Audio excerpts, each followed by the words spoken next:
Welcome to your iPECS 1 introductory video. To log into iPECS 1, open a Google Chrome browser and enter the URL for iPECS 1.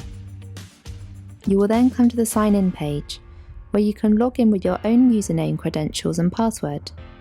When you first enter iPECS 1, you'll be presented with the home screen. To make some changes to your profile, click on the Profile button on the top right of the screen. Here you have the option to edit your profile by clicking the Edit button. You can upload a picture of yourself for your profile, or you can use this menu to change or remove a picture.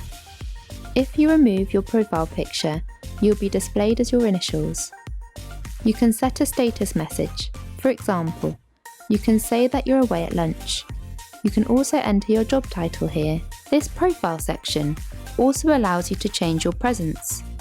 You can display if you are online and ready to communicate, if you are busy, or if you need not to be disturbed. Setting yourself to Do Not Disturb means that no calls can be received. You can also change if you would like to receive notifications, set a call forward, reject anonymous calls, and view the main settings. From the main settings, you are presented with a variety of options, such as device management, which displays all other iPECS 1 devices which are using your credentials. The Profile Settings section allows you to see any files that you have shared over chat, and you can also log out from here as well.